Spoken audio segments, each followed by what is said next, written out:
Abria o debate, talvez, não sei se tem questões para pôr às oradoras da tarde.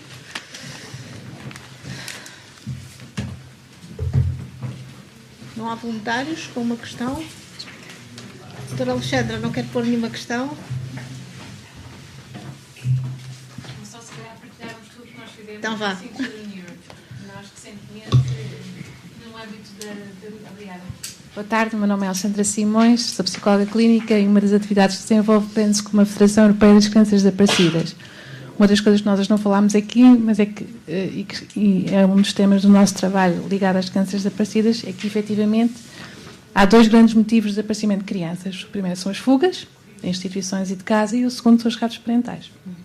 E nesse âmbito, nós, a nível da nossa rede europeia de mediadores transfronteiriços europeus, fizemos um estudo sobre a participação da criança e que vem exatamente ao encontro daquilo que foi agora aqui apresentado. Também aqui tudo.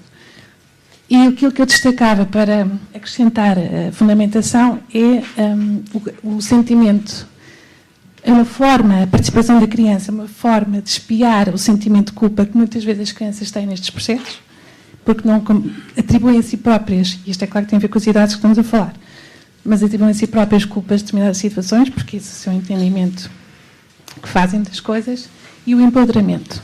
O facto da criança participar nesta discussão, o facto de ela conseguir exprimir as suas preocupações e os seus desejos, é de facto, e isso ficou bastante visível no estudo, um empoderamento da criança, que depois permite também ela própria, do ponto de vista psicológico, esta é a minha área, ultrapassar a situação e fazer parte da solução e fazer parte daquilo que será o seu futuro e reconstruir o seu futuro.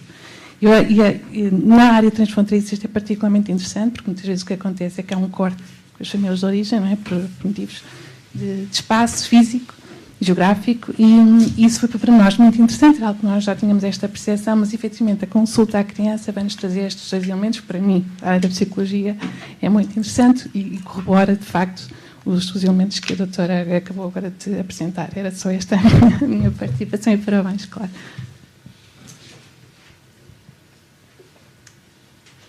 Alguma questão mais? Eu tenho uma questão que, enfim, pode ser para todas, se calhar, mas os pontos de encontro onde de preferência poderão ser ouvidas as crianças em certos casos, é fácil? Eles estão disponíveis em todo o território ou não? Os pontos de encontro do... Sim. Pode dizer. Ok. Você quis falar? Tem havido um alargamento cada vez maior da rede de CAFAPs. Não existem ainda muitos, mas tem havido um alargamento cada vez maior. Os CAFAPs que existiam há mais tempo não tinham esta modalidade de ponto de encontro familiar, mas tem havido também um convite, uma persuasão para que os CAFAPs que já existiam alargarem também esta modalidade de ponto de encontro. E a cobertura nacional vai crescendo, vai Como aumentando. é que os juízes podem saber onde é que há e onde é que não há CAFAP? Por aí está, não sei se há uma listagem, eu por acaso não sei, mas há aqui pessoas presentes que seguramente podem explicar isso. Se há uma listagem divulgada para o cidadão em comum poder aceder a isso. Eu efetivamente não sei, mas estou a olhar para uma pessoa que sabe responder seguramente. Doutora Laura? Exatamente. Internamente, o Instituto de Segurança Social tem isso. Agora, para o cidadão comum, eu não sei. Ou para os tribunais? Sim. Os tribunais têm a informação da sua área de jurisdição, de quais são os CAFAPs que podem recorrer. Aliás, o decreto-lei, na referenciação, é claro, dizendo que o próprio magistrado pode pedir a colaboração direta ao CAFAP para intervir em determinada situação, em determinado processo que tenha. Efetivamente, em relação aos pontos de encontros familiares, ainda existem muito poucos, porque a lei é muito exigente e obriga a que os pontos de encontros trabalhem aos fins de semana. Não só exige que sejam feitos por um mediador familiar, como também estejam abertos ao fim de semana, o que tem de alguma forma dificultado os acordos de cooperação, mas estamos neste momento a tentar incentivar para que os já existentes pelo menos possam abrir essa modalidade às famílias que delas necessitam. Eu estou a pensar, por exemplo, nos casos de rapto parental ou de deslocação de crianças, eu prefiro chamar-lhes assim, em que há sempre muito receio dos pais em deixar a criança visitar o outro, mas em que pode ser e será normalmente preferível que a criança mantenha contactos com o outro progenitor enquanto não é decidida a questão do retorno. As visitas podem ter lugar nesses pontos de encontro de forma segura? Pode haver decisões nesse sentido, doutora Paula. Sim. É para isso que serve bem. Até é engraçado, desculpe, complementando aqui a doutora Laura, até eram crianças que já viviam num país terceiro, na União Europeia, que já tinham visitas supervisionadas no país de origem. Depois, na pendência do processo convencional, o pai pediu... muito obrigada. O pai pediu o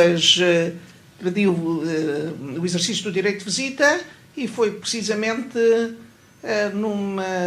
eram visitas supervisionadas no âmbito numa instituição e foi pelo Tribunal de Família e Menores de Lisboa e correu tudo muito bem até à decisão. Já agora só complementar dizendo que nós, o Instituto de Segurança Social, já fizemos um manual que chamamos Manual de Parentalidade Positiva na modalidade de ponto de encontro familiar e que está delineado efetivamente toda a intervenção em ponto de encontro familiar, tal como a doutora Marta disse, está muito focado nestas situações limite das visitas, mas que pode ser mais abrangente e assim os nossos magistrados comecem a solicitar aos CAFAPs este tipo de modalidade para que a rede possa efetivamente ser alargada. Mas achava útil dar mais visibilidade junto aos tribunais? Achava. Acho que sim.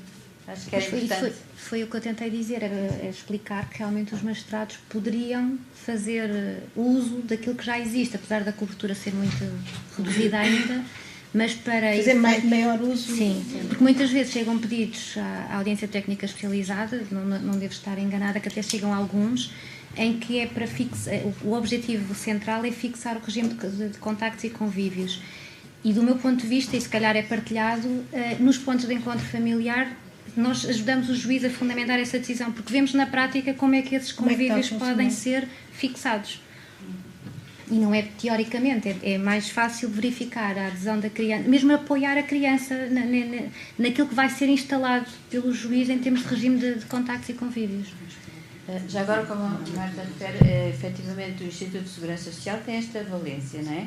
Esta intervenção também em ponto de encontro familiar.